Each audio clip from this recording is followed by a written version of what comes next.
আজকে আমরা দুবতলায় গত 29 তারিখে অভিষেক ব্যানার্জির যে প্রোগ্রাম ছিল তার পাল্টা হিসাবে হুমায়ুন কবির সাহেব আমাদের দুবতলাতে আজকে জনসভা করে দেখিয়ে দিলেন যে যারা 4000 পাবলিক আর 6000 পুলিশ নিয়ে যে তৃণমূলের মিটিংটা হয়েছিল তার পাল্টা হিসাবে হুমায়ুন কবিরের জনসভায় আজকে লক্ষাধিক মানুষের সমাগম।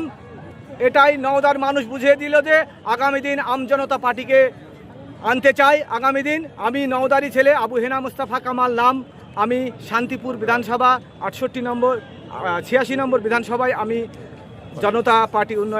জনতা উন্নয়ন পার্টিতে আমি দাঁড়িয়েছি শান্তিপুর বিধানসভায়। আমি আমার এলাকাতে 2,54,000 ভোট, তার মধ্যে মুসলিম অধ্যুষিত বা সংখ্যালঘু ভোটার প্রায় 80,000। এর আগে কোন দল করতেন?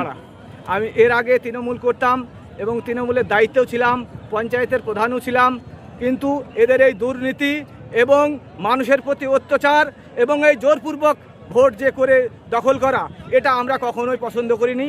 এই জবরদখল দলের কাছ থেকে যে তৃণমূল পার্টি যেটা করেছিল তার বিরুদ্ধে আমরা হুমায়ুন এখানে হুমায়ুন কবির সাহেব নওদাতে একদম নিশ্চিত আকারে আমি বলতে পারি যে প্রায় 40 থেকে 50,000 ভোটে তৃণমূলের থেকে বেশি ভোটে জিতবে।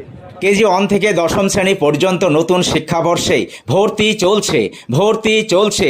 শিশুদের খেলার মাঠ, সুন্দর পার্ক বিশিষ্ট এবং প্রাকৃতিক মনোরম পরিবেশে অবস্থিত AM আদর্শ নার্সারি শিশু বিদ্যাপীঠ, আবাসিক এবং দিবা আবাসিক, ত্রিমোহিনী, নওদা, মুর্শিদাবাদ। নতুন শিক্ষাবর্ষে আপনাদের ছেলেমেয়ের উজ্জ্বল ভবিষ্যৎ গড়তে এই শিক্ষা প্রতিষ্ঠানে কেজি 1 থেকে দশম শ্রেণী পর্যন্ত ভর্তির জন্য আবেদন করুন। এখানে কম্পিউটার এবং শরীরশিক্ষা প্রশিক্ষণ দেওয়া হয়। প্রতিষ্ঠানটি CC ক্যামেরার আওতায় রয়েছে। যাতায়াতের জন্য রয়েছে নিশ্চিত পরিবহন ব্যবস্থা। যোগাযোগ করিবার নম্বর 9382594587 অথবা 9647351038।